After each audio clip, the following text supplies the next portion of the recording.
Hello everyone. Let me take you to a moment that you have probably lived quietly.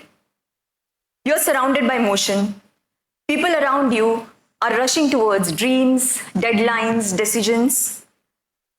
Everyone seems to know where they're going. But you're just there. Not failing, not falling apart, just stuck in a strange pause, wondering, why doesn't this feel right? That moment, that quiet, uncomfortable in between, we rarely talk about it.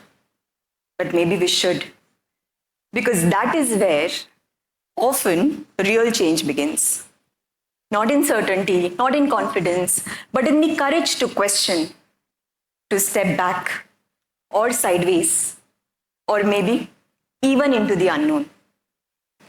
Now, this talk isn't about how to follow a perfect plan. This talk is about what happens when you stop chasing one and start listening to the voice that says there could be more. I was supposed to become an engineer, like all of you all.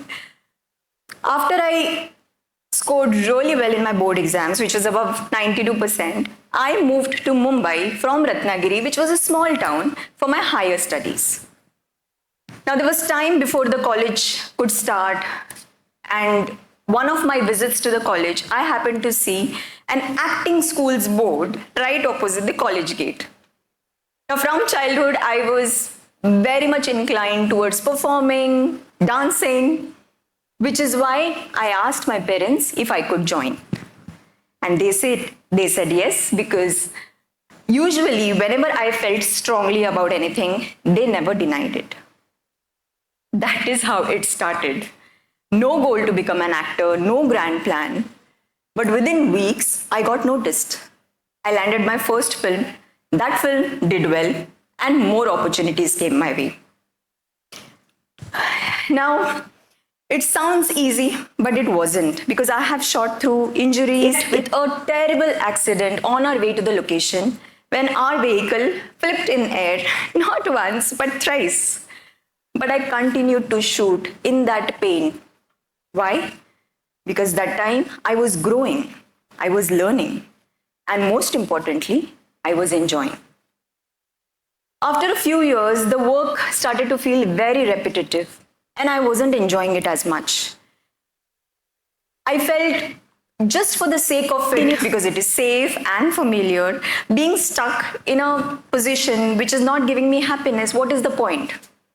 Hence, I stepped back. Now, I've always been an animal lover, a die-hard animal person.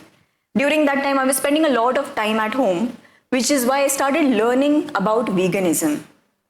The more I learned, the more I realized that my food choices or lifestyle choices were not aligning with my belief or with my love and compassion for animals, which is why I went vegan overnight. But I didn't stop there. I thought I need to bring this out to other people also, which is why I started a fully vegan cafe called Earthlings Cafe in Mumbai. It was done basically with the goal to normalize vegan food choices. I had no idea or no background from food or business, but I believed in the idea. I really wanted to make vegan food relishable, accessible, enjoyable, not something that people had to struggle for.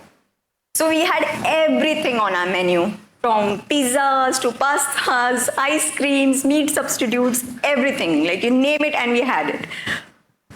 With the only goal, like I said, to normalize plant-based eating. And for us, the response was extremely great right from the day one. As we were growing, unfortunately, pandemic hit. Now, this was just within 11 months of the starting of the cafe. So there was no way I was going to shut it down. I just continued paying my rents and salaries, even with no income. Because we were forced to shut during COVID, I thought once we open post-lockdown, I'm going to make it work somehow. Once we reopened, there was another setback. My landlord asked us to vacate just as we were recovering our losses. Now, I had invested not just money, but 3 years of my life. I had turned down film projects just because I wanted to focus completely on this cafe. It wasn't a business move for me. It was something passion and purpose driven, which is why it wasn't easy to walk away. I tried to convince my landlord to give us more time, and at least until the time we found another place to shift and restart our business.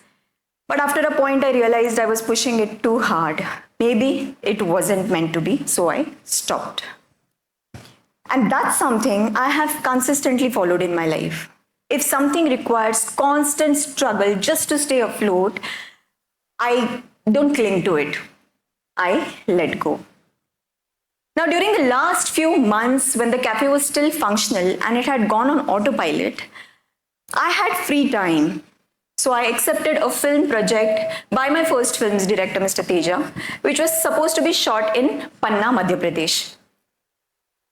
Now, during our shoot, we were put up in a property that was right outside the core zone of Panna Tiger Reserve.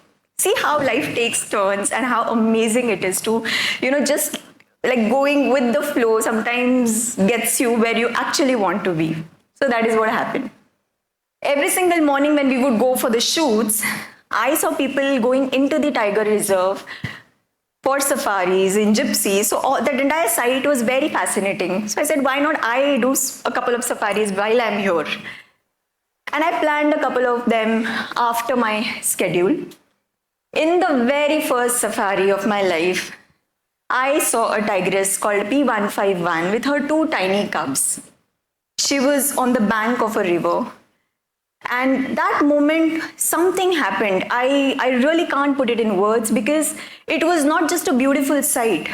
It also brought back memories of a tigress called Avni from Maharashtra who was killed when she had 2 cubs. So there was pain, there was recollection of those memories, and seeing these tigers roam free in the wild, I realized one thing for sure, that this is what I want to do for the rest of my life. That's how it started. So that one safari became many, and that one chance visit to a tiger reserve became a ritual. So much so that I eventually bought myself a camera just to capture memories. But later on, as I got into it, I started enjoying it. I started learning photography, and then from one tiger reserve to another, and then not just tigers, I moved on to other species that are as small as frogs and geckos that are equally important to keep our ecosystem healthy. Today, most of my time is spent in the wild with my camera, capturing these amazing moments, and what really fascinates me is the fact that I can bring it to you all through social media. So people often ask me, why is it that I'm not settled down yet? Which means, why am I not married yet? Now, the thing is very simple. I have never really followed a checklist in my life, be it in my career or my personal life. I've never really believed that success or stability means steady income or marriage by a certain age or sticking to one field. When things felt right, I went all in, but when they didn't, I moved on. All I've learned that making change, especially from something that is successful and safe, isn't easy. People resist change because it is uncomfortable. But staying stuck just because you're afraid to make a shift, I think it is harder even in the long run, if you see, and also unfair. One thing I've also learned is that forcing something doesn't make it work. Whether it was a film project, the cafe, or even relationships. If I felt that I was pushing something too hard, I paused. We are often taught that we are supposed to fight through everything. We are never supposed to give up. But sometimes the smarter choice is to stop, reassess, and let go if needed. There's a difference between quitting and choosing better for yourself. I have a lot of things that I have let go of, Not because I didn't care about them, but because holding on to them was costing me too much peace. And life was probably taking me somewhere where I could be happier. All I want to say is there is no single way to live a meaningful life. Some people can stick to one career for 40 years and build it really well. Others may choose to explore different paths. Neither is right or wrong or even better. They are all different. What matters is this: are you honest with yourself about what works for you today? Not 5 years ago, not 5 years from now, but at this moment. If something excites you, pursue it. If something is draining you, rethink it. Because you just need to be clear about how you feel and trust yourself enough to act on that. You don't need a big plan. So yeah, I don't have a fixed title or a standard path, but one thing I can say for sure, I've always done what felt true to me, and that has made all the difference. Thank you.